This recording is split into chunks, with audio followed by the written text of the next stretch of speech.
So you just graduated college. You're ready to buy a car. You decided on a Honda, but there's just so many choices, you don't know what to choose. Or maybe you got a fat tax return and you decide you're gonna buy yourself something nice. Or maybe even you're about to turn 16 and your parents are gonna buy you a car, but once again, you don't know what to choose. Today I'm gonna help you decide which Honda is right for you and many more things on this episode of Carrrrrr Talk.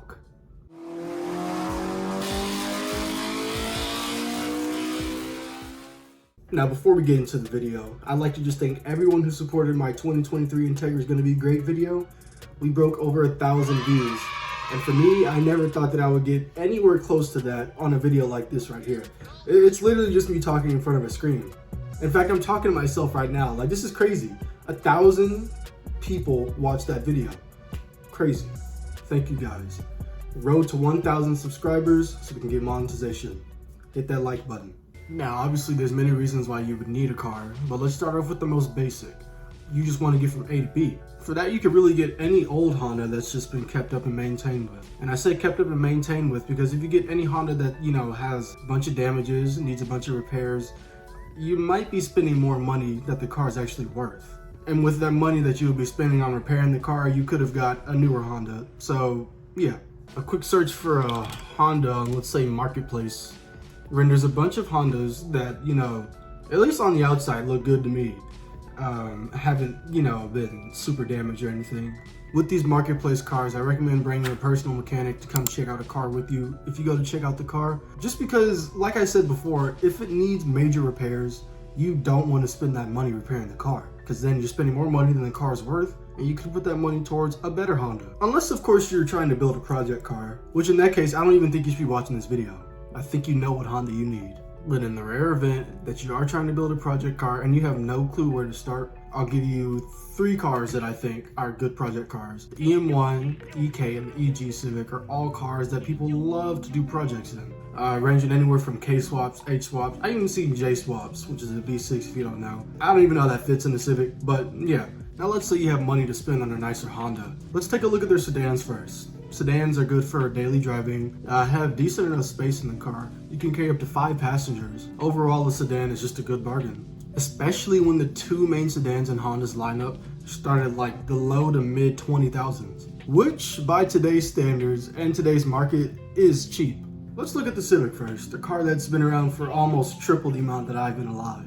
Everyone and their grandmothers have this car, especially the grandmothers. But there's got to be a reason for this, right? Civic offers reliability, cheap price, and usually good gas mileage. The only real downside to these Civics is the CVT transmission that comes in them, the automatic ones at least. If you push it too hard, it likely will fail, but under normal driving conditions, that probably will never happen. So nothing to worry about there. Surprisingly, the Civics are usually styled very nice too. My favorites being the 6th, the 8th, and the 11th gen Civics. But maybe you want something sportier with a little more aggression. Well, look no further. Upgrade to the Civic Sport for $2,000 more, and this is what you get. You get blacked out wheels in chrome, paddle shifters, and a leather wrapped steering wheel for ultimately more sporty and aggressive look. Now maybe that's not enough for you, to which I would have to agree. You can, however, add a $1,400 package that gives you an even more sportier look, the Honda Performance Division package. Now luckily, this package can be applied to all the Civic trims in this lineup. I say luckily because the 2-liter that comes in the Sport and the base model only makes 158 horsepower, which by today's standards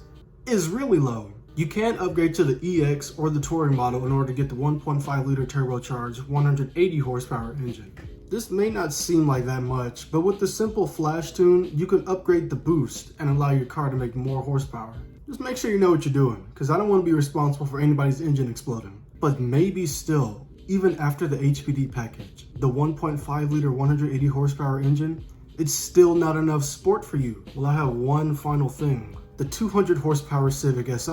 Now the only downside to this is that you have to know how to drive stick. But if you're willing to learn, these cars are really easy to learn stick on. Hondas have been praised for their butter smooth gearboxes and nothing has changed. Civic Si starts closer to $30,000, so this really has to be a car that you want. I also failed to mention that you can get the Civic Sport in a hatchback and a manual.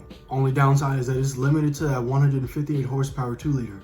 There is one special Civic though that isn't limited to that 158 horsepower engine. That's the Civic Type R. The Type R starts closer to 40K though, so we're getting into the territory of you want something cool, fun, sporty, and you have the cash. Now the 2023 Type R isn't even out yet, but the last gen started at 306 horsepower, which was insane. I have a video of me driving it somewhere. If I find it, I'll put it up right here, right now. He's a cheeser. He doesn't even know how to drive manual. I'm about to go freaking 100. Are you ready?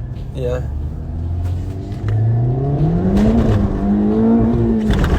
Oh shit! Oh god! Woo! 100. Okay, slow down, bro. Slow down. Now the thing with these Type Rs, the only real downside is the dealer markup. Maybe you don't care about power and you really just care about gas mileage or even saving the earth. Usually they have a hybrid version, but there is no Civic hybrid this generation unless there's plans to release one later. That's pretty much it for the Civic. Let's move on to the Accord. Now the Accord pretty much gets the exact same treatment with its trims than the Civic does. That being the base model, then the sport model, then the sportier model, and then the touring model. There is no designated sportier look package. All the sport just goes under the hood, if anything. There are of course dealer accessories that come with the car that do give it a sportier look, but it's not a designated sport package. The good thing about the Sport though, is that it does come with the 1.5 liter 192 horsepower engine, so it is a bit more powerful. And then the Sport Special Edition, which is the sportier package I was talking about, comes with the 2 liter turbo 252 horsepower engine.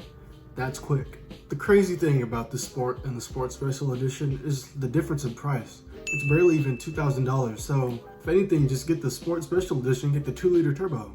Maybe you like the more space that the Accord offers over the Civic, but maybe you don't like the combustion engine that's inside of it, and you're ready to move towards a greener earth. Good news for you, Honda has 4 hybrid Accord trims. The trims are exactly the same as the regular Accord, minus the special edition. Base model hybrid starts around $27,000, and the hybrid touring starts at $38,000. But if you're really into the hybrids, you don't care about the features that much, let me give you guys a little hack. Get the Honda Insight instead. The size, roughly the same as the Accord. The styling, I honestly think looks more like an Accord than the Accord itself. The price? Cheaper than the Accord by thousands of dollars. The touring model of the Insight starts at $29,000.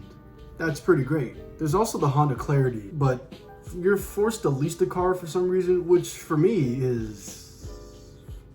But maybe you don't like how low sedans sit to the ground, or you just need more space in general. Let's talk about the SUVs.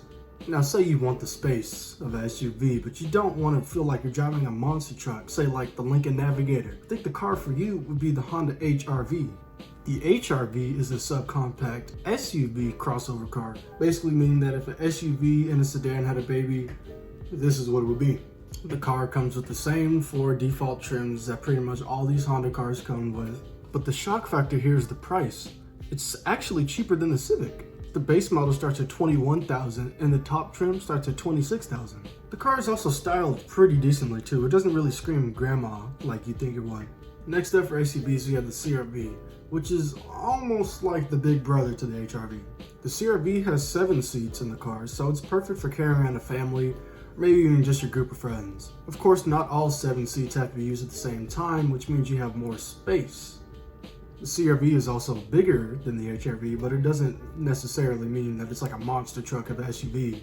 With this car though, I honestly would wait for the new 2023 version to come out, because the redesign actually looks pretty nice. One plus with the CRV is that you can choose between front wheel drive or all wheel drive. All wheel drive being a $1,500 premium now.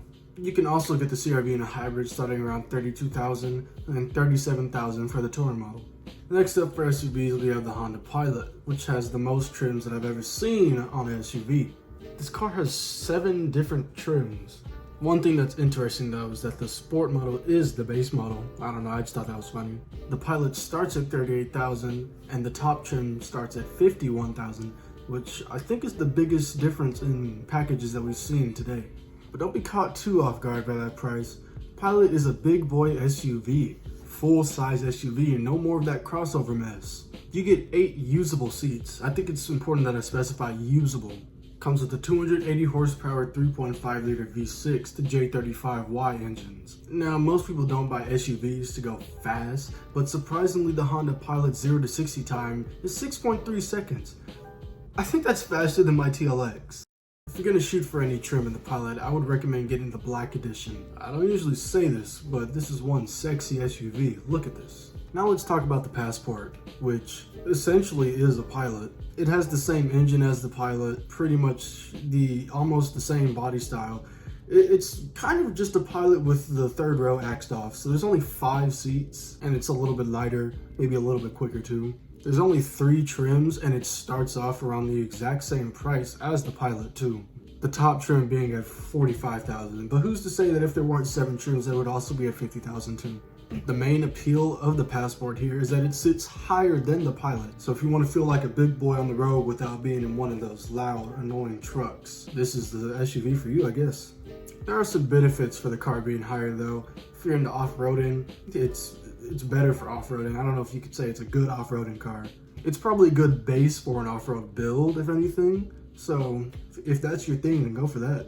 There is one downside to these 2 big SUVs. With them having the V6 and, just being bigger in general, gas mileage is pretty dookie, but they kind of compensate for that from them being bigger vehicles, having larger gas tanks, so do what you want with that information. There are 2 more cars on this list that I want to talk about, but they're pretty niche, if anything. The Honda Odyssey, if you're a minivan person, you'll know. You'll know. And then there's the Ridgeline, the pickup truck.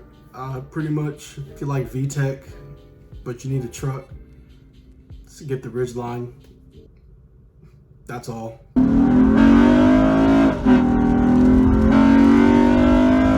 The towing capacity is not as good as other trucks, just because it ports the exact same 280 horsepower engine that's in the Pilot and the Passport. So they didn't do any upgrades or anything to make it better. So that's pretty much it for all the Honda cars, at least the current lineup. I hope this video helped you guys out, maybe gave you some insight on what cars you should get depending on what market you're in. There were a handful of older Hondas that I didn't mention, just because I'm assuming if you're watching this video, you're looking to buy a new Honda, if anything. If you guys want me to do a video on, which old Honda fits you, then leave a comment below. Please feel free to fact check me. If I got anything wrong, go ahead and leave a comment, just let me know. I always like to learn from my mistakes and learn new things about Honda, so please let me know. But anyways, don't forget to like, comment, and especially subscribe. Peace.